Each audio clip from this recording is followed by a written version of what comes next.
Ya, sebelumnya Assalamualaikum warahmatullahi wabarakatuh. Nah, di sini saya membaca bedil awal NIM B1B1222076 ingin menjelaskan tentang sistem pemerintahan menurut Undang-Undang Lama dan sistem pemerintahan menurut Undang-Undang Dasar 1945 hasil amandemen. Pertama-tama di sini saya akan membahas yang pertama, yaitu tentang pengertian dan konteks dari sistem pemerintahan. Jadi kita harus mengerti apa itu sistem pemerintahan.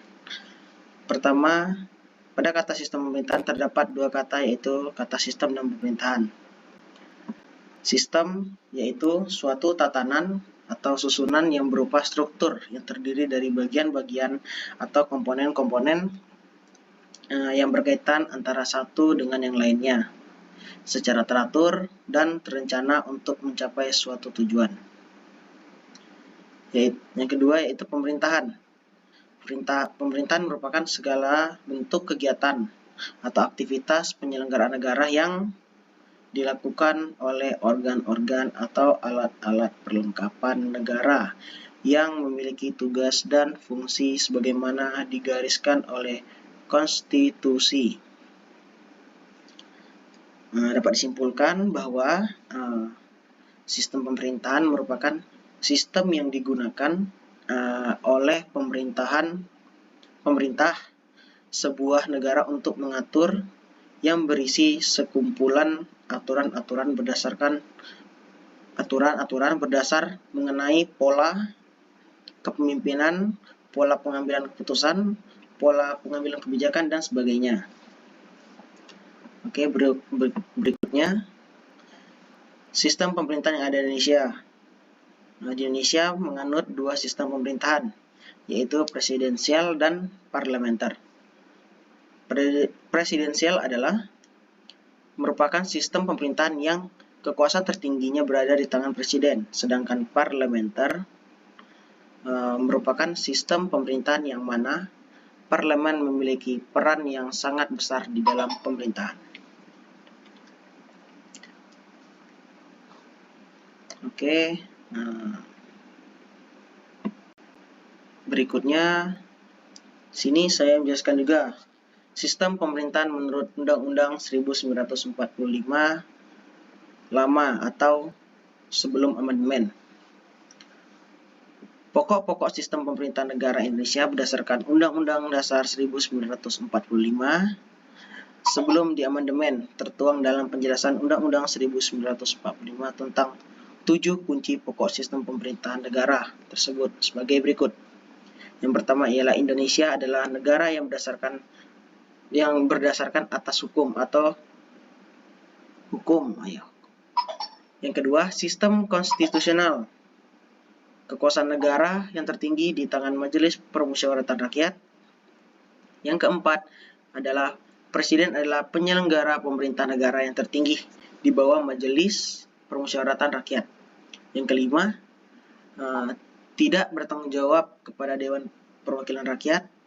Yang keenam, Menteri Negara ialah pembantu Presiden. Menteri Negara tidak bertanggung jawab kepada Dewan Perwakilan Rakyat. Dan yang ketujuh, kekuasaan kepala negara tidak terbatas. Itu 7 kunci pada saat Undang-Undang Dasar 1945 sebelum diamandemen.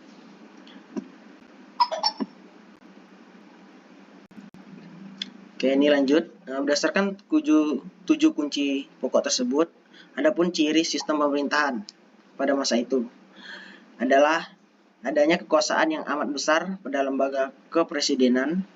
Hampir semua kewenangan presiden yang atur menurut Undang-Undang 1945 tersebut dilakukan tanpa melibatkan pertimbangan atau persetujuan DPR sebagai wakil rakyat. Karena itu, tidak adanya pengawasan dan tanpa persetujuan DPR, maka kekuasaan presiden sangat besar dan cenderung dapat disalahgunakan. Meskipun adanya kelemahan, kekuasaan yang besar pada presiden juga ada dampak positifnya, yaitu presiden dapat mengendalikan seluruh penyelenggaraan pemerintahan sehingga mampu menciptakan pemerintahan yang kompak dan solid. Sistem pemerintahan yang lebih stabil, tidak mudah jatuh atau berganti konflik dan bertentangan antar pejabat negara dapat dihindari. Dan pertentangan antar pejabat negara dapat dihindari. Namun, dalam praktik perjalanan sistem pemerintahan di Indonesia, ternyata kekuasaan yang besar dalam diri presiden lebih banyak merugikan bangsa dan negara daripada keuntungan yang didapatnya. Oke, berikutnya ini kita masuk ke sistem pemerintahan menurut Undang-Undang Dasar 1945 hasil amandemen. Sebelum diadakannya amandemen Undang-Undang Dasar 1945 sebagai konstitusi tertulis Undang-Undang Dasar 1945 menyediakan satu pasal yang khusus mengatur tentang cara perubahan Undang-Undang Dasar, yaitu pasal 37 yang berbunyi, untuk mengubah Undang-Undang Dasar sekurang-kurangnya 2/3 daripada jumlah anggota MPR harus hadir. Yang kedua, putusan diambil dengan persetujuan sekurang-kurangnya 2/3 jumlah anggota yang hadir. Amandemen Undang-Undang Dasar 1945 dilaksanakan secara bertahap. Pada saat itu amandemen Undang-Undang 1945 ada 4 tahap. Tahap pertama pada tanggal 19 Oktober 1999. Yang kedua 18 Agustus tahun 2002. Yang ketiga 10 November 2001. Dan yang terakhir yang keempat yaitu 10 Agustus 2002.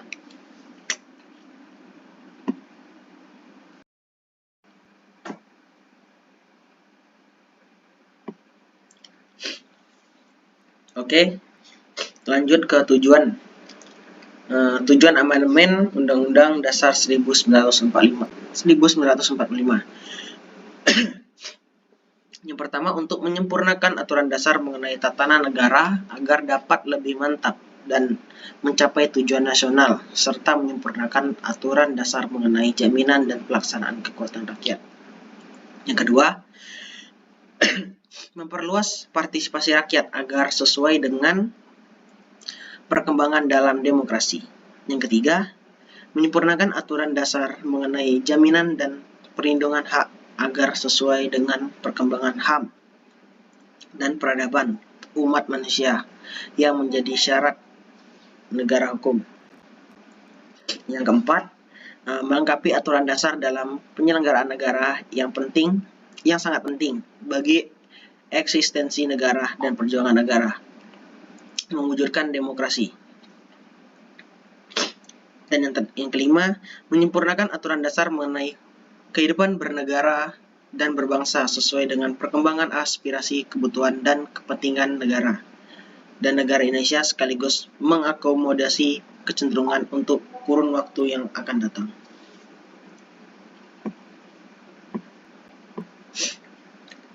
Nah, dari tadi kita bahas amandemen Undang-Undang Dasar yang diamandemen. Nah, sebelum ini di sini saya juga akan menjelaskan apa itu amandemen. Amandemen itu adalah istilah untuk untuk perubahan resmi sebuah dokumen resmi atau catatan tertentu, terutama untuk memperbaikinya. Perubahan yang dilakukan ini dapat berupa penambahan atau juga penghapusan catatan yang salah atau tidak sesuai lagi. Terus, mengapa Undang-Undang Dasar 1945 harus diamandemen? Tujuan amandemen yang seperti saya jelaskan tadi, dan ini tujuan paling utama tentunya adalah untuk memperjelas hukum-hukum yang terkandung di dalamnya. Amandemen juga bertujuan untuk membentuk hukum yang berlaku, sebagaimana dijelaskan hukum-hukum yang berlaku dan yang belum dijelaskan sebagaimana penyempurnaan Undang-Undang Dasar 1945.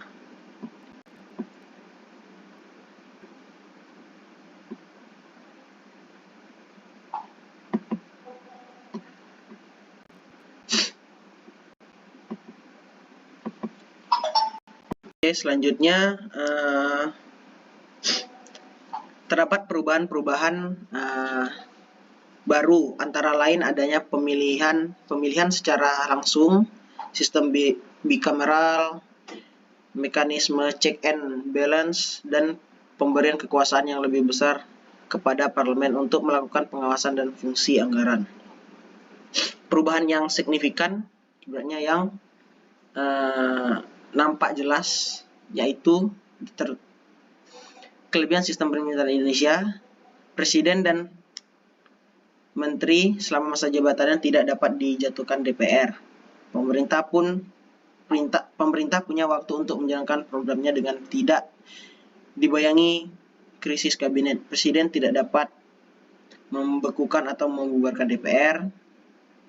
Kelemahan sistem pemerintahan Indonesia, adanya kecenderungan terlalu kuatnya otoritas dan konsentrasi kekuasaan di tangan presiden. Seringnya terjadi pergantian para pejabat karena adanya hak prerogatif presiden. Pengawasan rakyat terhadap pemerintah kurang berpengaruh. Pengaruh rakyat terhadap kebijaksanaan politik kurang mendapatkan perhatian.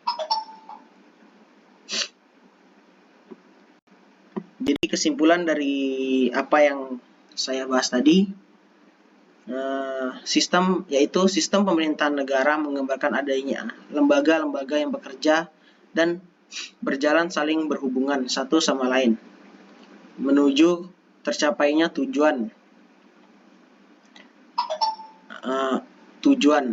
penyelenggaraan negara. Lembaga-lembaga negara yang dalam suatu sistem politik meliputi 4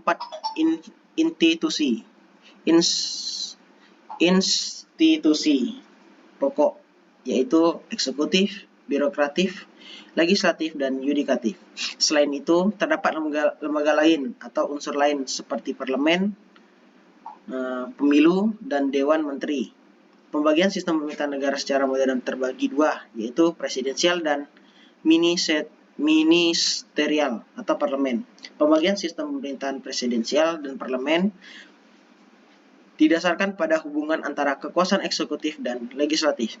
Dalam sistem parlemen, badan eksekutif mendapat kekuasaan langsung dari legislatif. Sebaliknya, apabila badan eksekutif berada di luar pengawasan legislatif, maka sistem pemerintahannya adalah presidensial. Dalam sistem pemerintahan negara republik, lembaga negara itu berjalan sesuai dengan mekanisme demokratis. Sedangkan dalam sistem pemerintahan negara monarki, lembaga itu bekerja sesuai dengan prinsip-prinsip yang berbeda. Mungkin itu saja yang dapat saya sampaikan, yang dapat saya kesimpulkan pada pembahasan kali ini. Kurang lebih mohon maaf apabila ada kekurangan. Baik, segitu saja. Wabillahi taufiq wal hidayah. Wassalamualaikum warahmatullahi wabarakatuh. Selamat malam. Bye.